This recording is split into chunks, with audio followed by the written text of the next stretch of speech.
Blog Talk Radio. Are you ready to take a bite out of the competition? Are you looking for ideas to make your business better? Welcome to the Core Business Show with Tim Jacquet, sponsored by Apple Capital Group. At the core of every successful business, you'll find people making a difference. And with each episode of the Core Business Show, we talk with those people, examine those ideas, and explore the strategies that make them special. Now, the host of the Core Business Show, Tim Jacquet. Hello and welcome to another episode of the Core Business Show with Tim Jacquet. I'm your host. Today I have the pleasure of having Dave Ferguson. He is a sports fundamentalist. He talks about sports and he has a show also on Blog Talk Radio. If you'd like to speak with him, please give us a call at 347-324-3460, or you can pose a question in the chat room. Dave, welcome to the program. Well, thanks. I appreciate you having me, Tim. It's great to be on your show. Great. Now, kind of a disadvantage because I'm not into a lot of sports, but I'm really interested in a lot of the topics. I guess to begin with, kind of tell us about yourself and how did you get into covering sports topics? Okay, well, I'll sort of give you the Reader's Digest condensed answer. Okay. And being a parent of two active boys, that's kind of where I get, it's kind of throwing me into sports. But even prior to that, I played sports myself, whether it was tennis or hockey or soccer and baseball were the main sports that I played as a youngster growing up, and you know, always sniffing at the heels of those just in front of me getting to pro leagues and things of that nature, but never able to be at the right place at the right time. So in having my own kids, I'm not one of these parents that lives vicariously through their kids and stuff like that, and trying to live my life through theirs. But whatever they want to do, I always encourage them in sports. So in getting past that hurdle, so I was coach many years in a number of sports, trainer, board member, official, a lot of different things, reporter. I got into freelance journalism a number of years ago, and I did radio a number of years ago, and getting back to it over the past few years. And I was posed by a magazine a number of years back to write something on stress in sports with regards to hockey and hockey parents.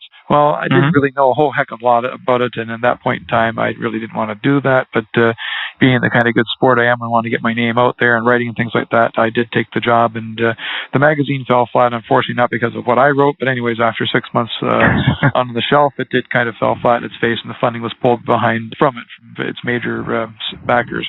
So from that point, I got back into radio at a radio station called University of Western Ontario, CHRW, and here in London, Ontario, Canada, and wanted to do my own sports show, and started off with stress in sports and realized very quickly that's going to be rather pigeonholing myself.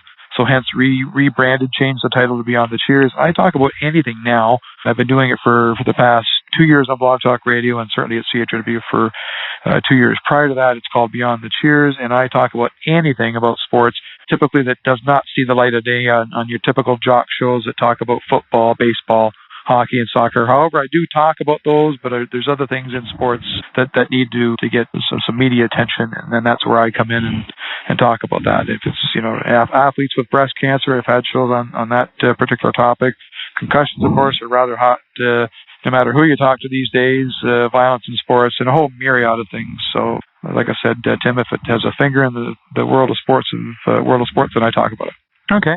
The pressure to win at all costs, you know, that can happen. The pressure of life, the pressure of parents pushing a living through their kids. Why is the pressure to win at all costs? Well, there's a number of reasons, and then it can go all the way up to the Olympic athlete, but we'll start at the grassroots level. With kids, there's an awful lot of pressures on them for parents, and especially even coaches. And of course, parents do turn into coaches as we need volunteers to stand behind the bench and try and instruct these kids as to how to play and be sportsmanlike and so on and so forth. But the pressure to win is increasingly getting from the mind of the adult and put into the backpack of the kid that goes out there and tries to do their best. And unfortunately, it does deflate some of the fun out of a lot of the sports for kids because there's a lot of pressures on them. And that's why you see the statistics today are 70% of kids leave organized sports between the ages of 8 and 12. That used to be 8 and 13, but the number has shrunk a little bit. However, there are a number of kids leaving sports because of there's just too much pressure on them. You know, you get kids that we'll take baseball, for instance. The kids get driven by their parent to the baseball field. They get coached all the way to the game. They get coached at the game by the coach. They get coached all the way home, the things they didn't do on the field. So there's a lot of negative stuff with kids. And, not every parent, I'm not trying to paint every parent with the same brush, because there's a whole bucket of them out there that are just great and do a fantastic job with the kids and coaching. But there are those in, like any group of anything in society, there's always the bad apple that spoils the bunch. So you've got, a lot of pressures on them to win. And win at all costs is not a good thing. And that goes from kids, the grassroots level, all the way up to the Olympic athlete. And, if they don't win, gee whiz, who's there to pick up the pieces of these athletes or youngsters? Parents aren't always necessarily equipped to deal with that unless they've got a really great social structure for the kids, for themselves, for the support. And if they can't provide that, then what's going to happen to the child? They end up, whether it's where they get to be an Olympic athlete and don't get the medal around their neck, then what happens after that when they lose? Wow. Do you think there's a lesson in really losing?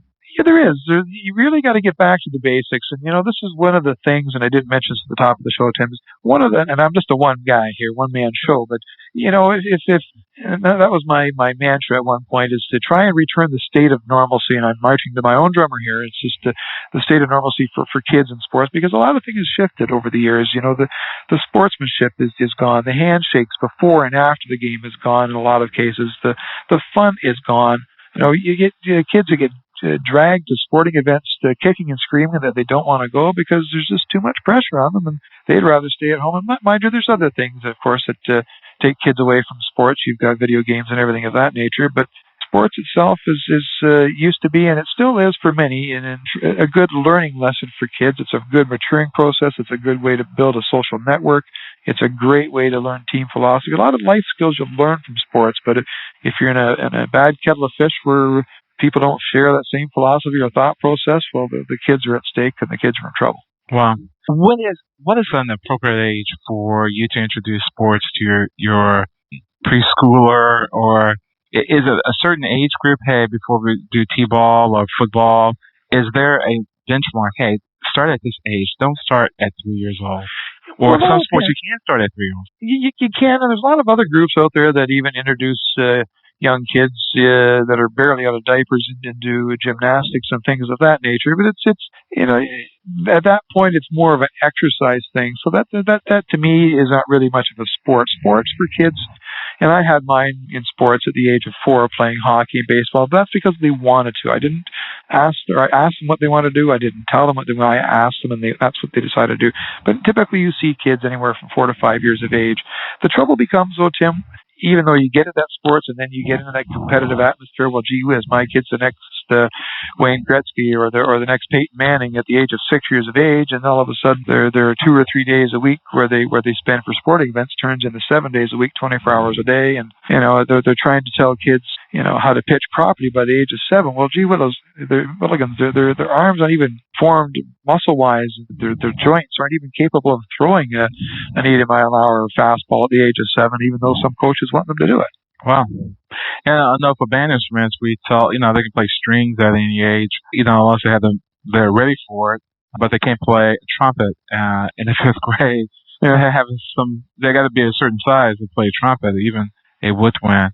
But, that same philosophy, because you have to physically be ready. What is the physically to be ready for a sports like, football, or a sport like baseball or something? What age, Tim? You looking for that, maybe? Or? Yeah. What age do you think is going to be appropriate? Well, I think you mentioned earlier, Don, just a few minutes ago, about T-ball. Like T-ball starts at, it varies from organization to organization, but it's good to introduce it to them at age of 4.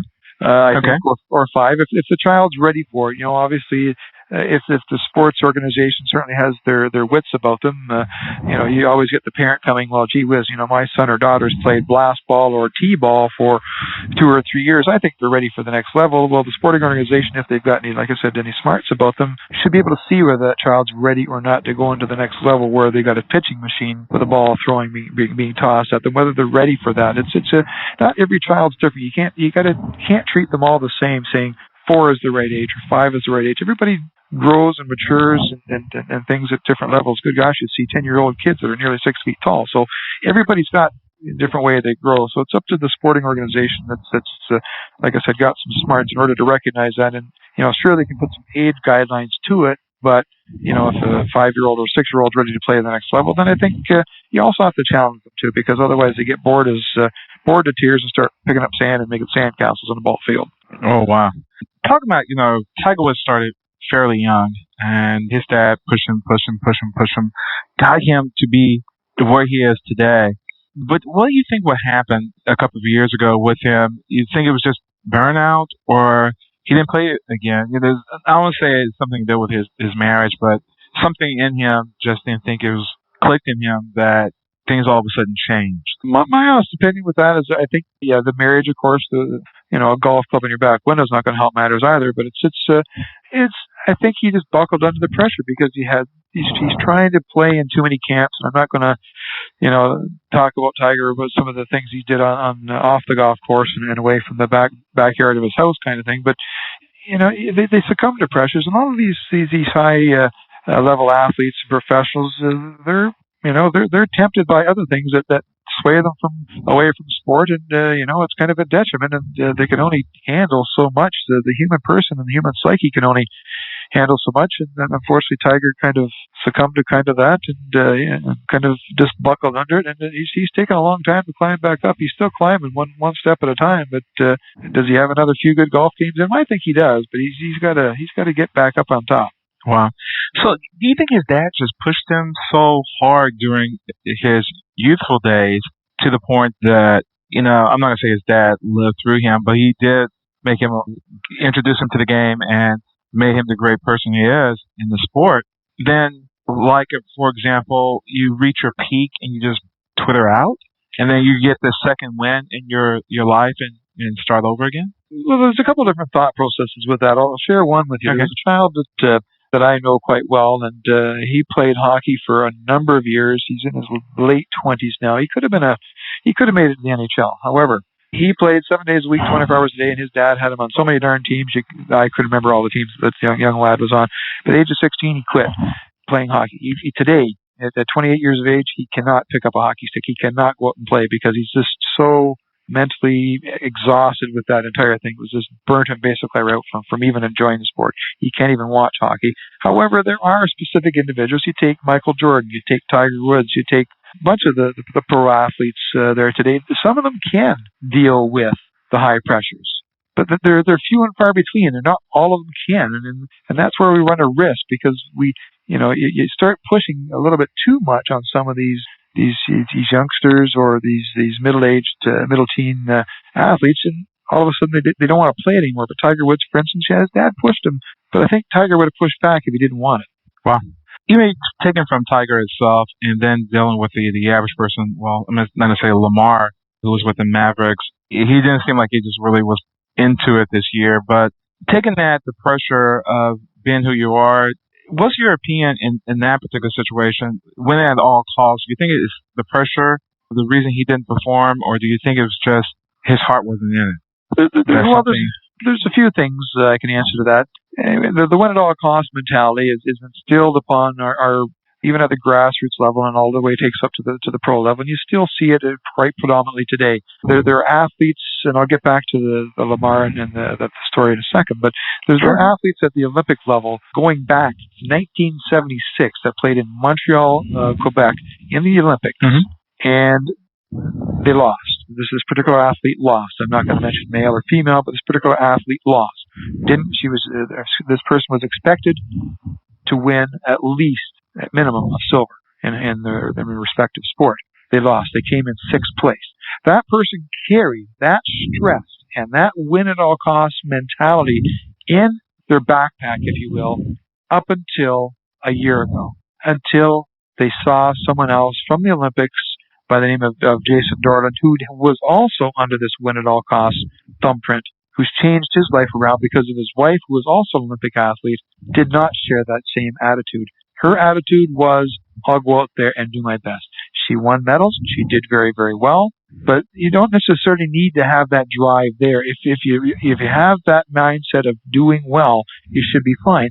Now you go back to Lamar, you're talking about some of these players not anting up for their current season and stuff. They buckle under the pressure. There's only so much one person can take. You can only take so much stress that your coach is putting on you before you say, well, this is just too much. I can't do it. You're unable to focus. And you get to the point, you see a lot of athletes, you see it a lot of teams where they just try too hard to go out there and win the game. And they're trying so hard that they've lost all the lessons they've learned. They're going out there looking more like Three Stooges on a basketball court or on an ice rink trying to play hockey or basketball.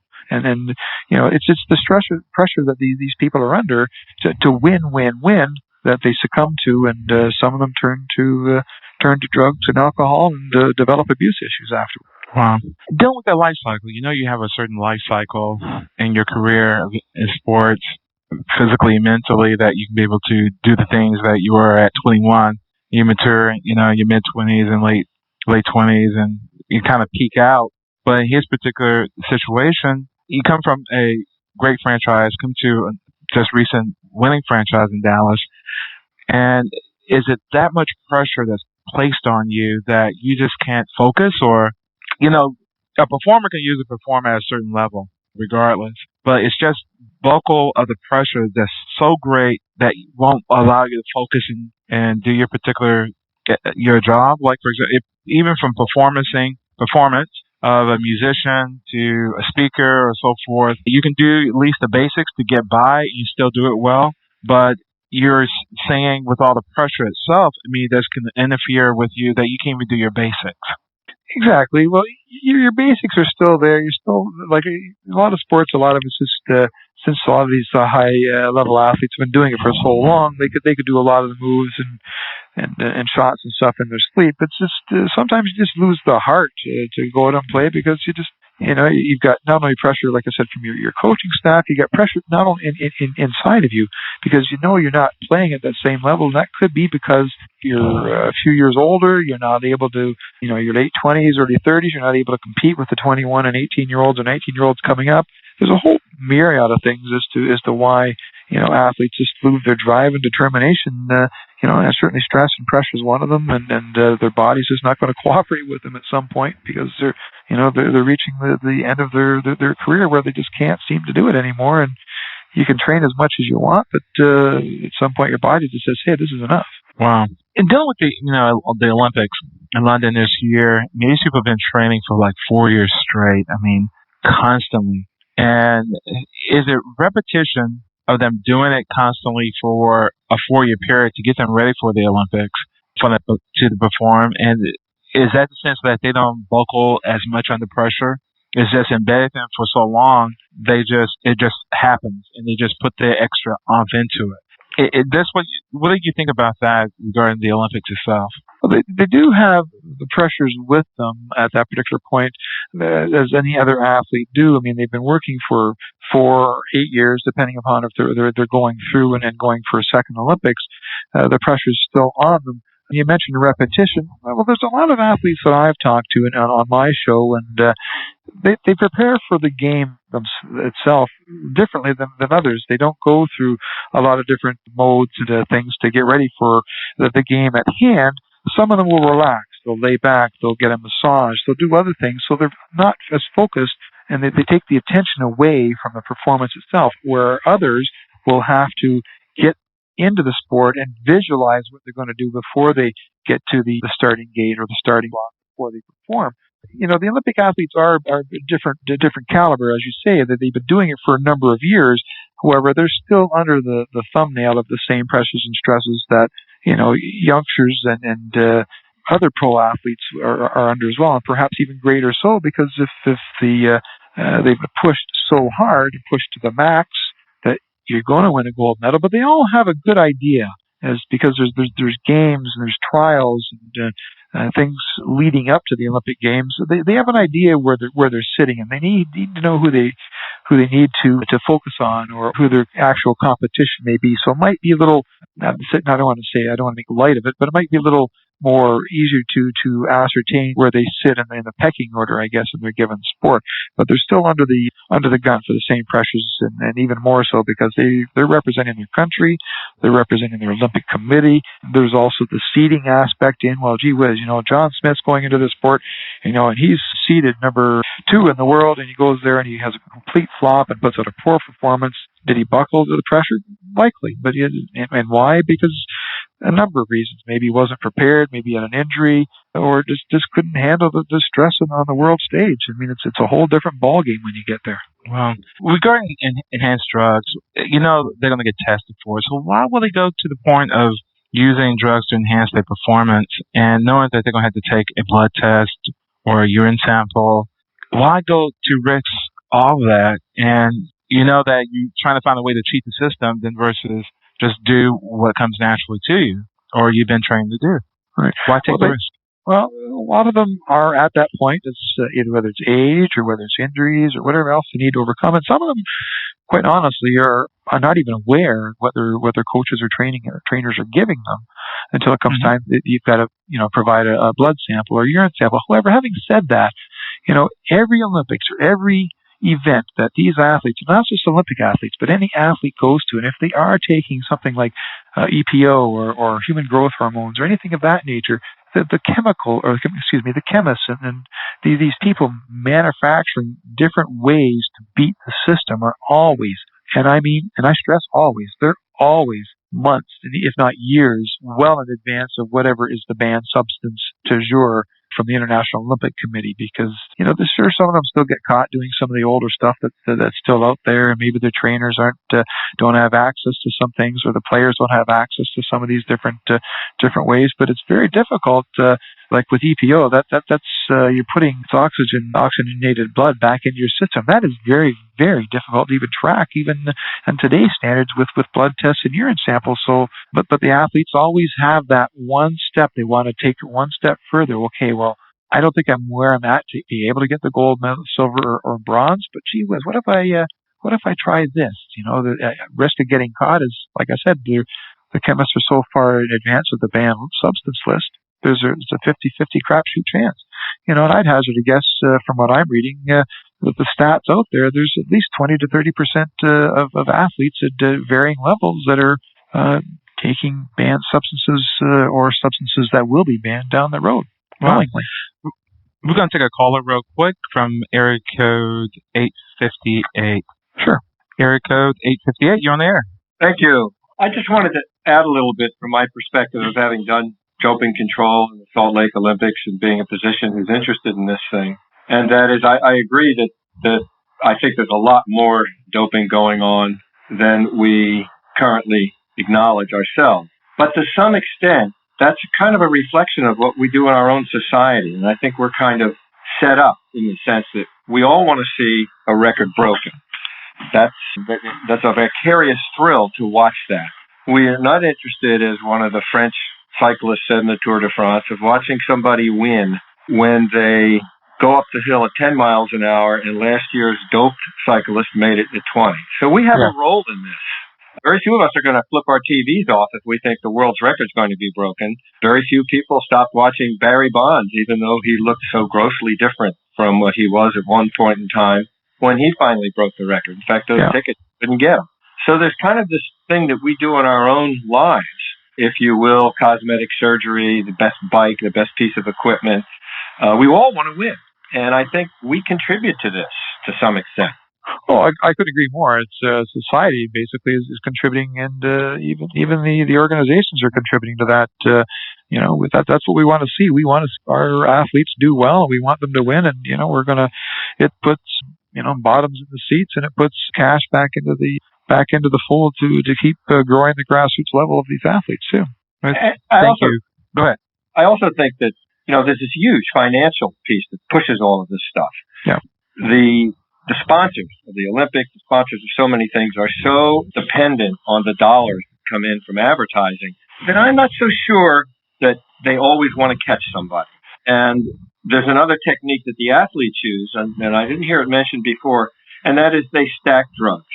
If you take small doses of several different drugs, you won't go over the thresholds, which are set actually quite high to accommodate natural selection, if you will. You can stay just underneath that point and be drugging, and you won't get caught. Yeah, very true. So can you name some of the drugs that they might use to stack that way? It's just like drinking alcohol, and as long as you go over the legal line, you're okay. Is any drugs that comes to mind to you that of that they can be using? Yeah, you can take the EPO, and the trigger for EPO would be a hematocrit or blood concentration that goes over a certain level. If you stay under that, then they won't go ahead and test you actually for the EPO itself. You're just under it. If they have a high suspicion, or if you go over that, then they'll actually use the more expensive test.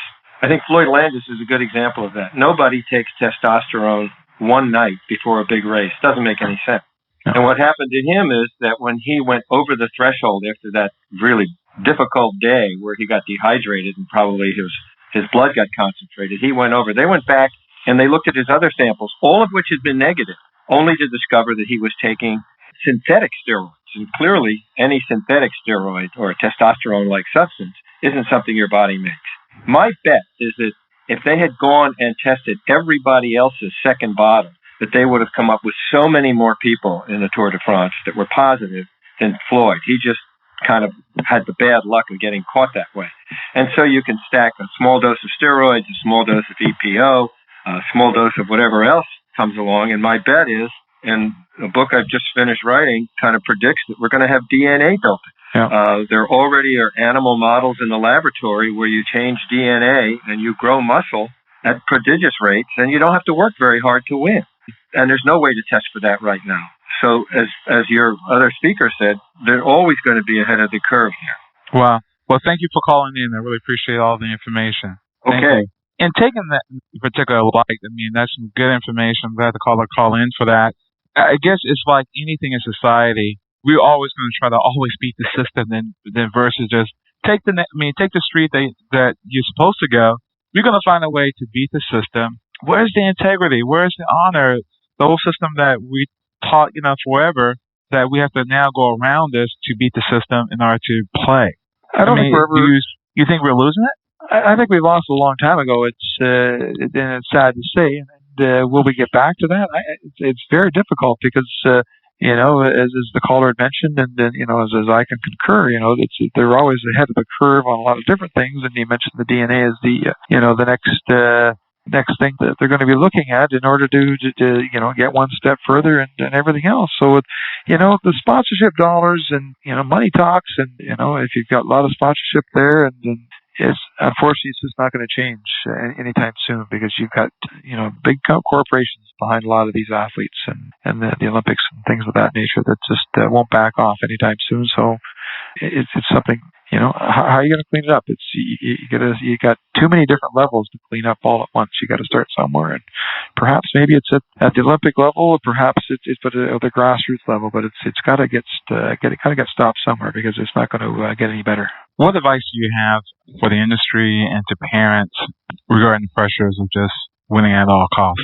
Well, specifically for the parents and for the kids, it's all about, let's let the kids have fun, because that's what it all means. There's Olympic athletes out there. I'll go back to the top level again. You open an Olympic athlete and, I just go out there and do my best. Well, that's kind of taking everybody off guard that has this win at all costs mentality. So, get it back to the grassroots for the kids. Make sure they're having fun. Make sure they're instilling the sportsmanlike, or the great sportsmanship for kids. Handshakes before and after the game, and don't put any pressures on the kids. And certainly, by all means, don't shout at them during sporting events. And there's always a great rule too that I go back to when you're starting to talk to parents and coaches and stuff like that. Well, parents specifically, though, the only 3 words you should say at a sporting event are good, go, great. You don't want to get anything else about you should have done this, or you got to go over there, a bunch of different things because A, kids just turn it off, and B, it's just not a positive thing. So good, go, great are great, 3 great things to instill from my perspective that parents can use those 3 words and carry that all the way along throughout their child's athletic endeavors. Wow. And the particular industry itself, I guess in media they say leads is leads, as long as they're winning is all good. If they lose, then you just have to deal with the consequences for it. You do. You need a great support group out for that. I mean, like I said earlier, you need a great support net for all of these, whether it's youngsters, whether it's Olympic athletes, whether it's professional sports. They all need a great safety net, support net. They're coming into up to a pro career, especially when their pro career is finished. You've got to have a great support group for them, and you've got to do a little bit of hand holding, because a lot of them it's tough when the final whistle blows and the lights dim and their sports career is finished, and where do they go from there? So they still need to have that support structure for them, because they've given their life to their Olympic endeavors, to the professional sport, but they get cast aside like an old shoe, and not very well supported after they've hung up their cleats or their jersey for the last time. They need to be supported from day one and all the way through. Okay, great. Lastly, I guess talk about your show. You have a show that comes on the Blog Talk Network. Can you talk about that show, and when does it air? And Sure. The show airs live every Wednesday night, 7 p.m. to 8 p.m. Eastern Standard Time, and the URL or the website address is www.beyondthecheers.com. And the last caller that called in, if I could reach out to him, I'd certainly like him to touch base with me as well. Certainly like to chat to him and have him on my show at some point in time. And but for the other callers out there, as I said earlier, I do talk about everything involved with sports. It's not your typical jock show. There's a lot of things that need to come out there from my background, and things that need to be said that other radio stations and other even journalists shy away from because they're afraid to step on toes. Well, I'm not. But I'd like to get some stuff out there, and certainly BeyondTheCheers.com is where people can visit my website. And if they type in Beyond the Cheers into Google, I'm all over the first 3 or 4 pages in Google anyways, so they can find me some way, shape, or form. I'm very easy to find. Okay. And you also have blog articles that you do as well, not only... Yeah, there's a blog that associates Tim with every show that I do, and tonight I'm talking to Mandy Beaujol, who is an Olympic hopeful for the Olympics this year. She's a featherweight Canadian female boxer, and this is the first time since 1904 that boxing is going to be allowed in the Olympics for females. So she's on the show tonight. Last week was lingerie football, and like I said, I talk a bit about everything. It's a good show coming up. If anybody's interested in concussions, I believe it's May 2nd. It's got 2 of the major manufacturers for devices that go onto helmets or go into helmets to measure a possible concussive incident. We're going to have a great debate from their side of the fence, talking to the medical side of the fence to if these devices are the greatest things since sliced bread, or are they giving a false sense of security. But there's other shows. Just go on the website and see what I've had in the past and what's coming up in the future. Perfect. Are you going to try and make it to the Olympics this year? I'm doing a lot of sideline stuff with the Canadian Olympic Committee, of some athletes' interviews and things of that nature, but it's not on the cards at this particular point to venture off to England, but who knows? Things may change. I'd like to go there and see a few of the athletes I've had on the show and talk to them, but after that, I don't mind calling them either, so it's just, if I get there, fine. If not, then there's always the 2014 Russia games coming up that I'm for certain going to as well, so one day at a time. Okay. Again, thank you. I really appreciate you coming on the program. Thank you so very much. No, thanks, Tim. I really appreciate you taking the time to have me on your show, and hopefully it was some benefit to your listening audience out there. And like I said, if anybody out there, reach out. If anybody wants to chat or punt me an email, just beyondthecheers.com is the one-stop shop to get a hold of me. And thanks again. Great. Thanks, Dave Ferguson, Beyond the Field. Take care. I really appreciate it. Bye-bye. Have a great day. This has been another production of Apple Capital Group, the Core Business Show. So you can download this show on Blog Talk Radio or iTunes. If you do go to iTunes, it's available as well. But if you can do us a favor, write a review on this particular episode. It will help the show out, and help the guest out. Thank you for listening to the program again, and have a great day. Thank you for listening to the Core Business Show with Tim Jacquet. For more information about equipment financing and asset-based loans, visit our website, applecapitalgroup.com. That's applecapitalgroup.com. Or call us at 866-611-7457. We hope you'll join us for our next episode. And remember, you can always get to the core via iTunes. You'll find all our previous episodes there. And thanks again for listening to the Core Business Show with Tim Jacquet.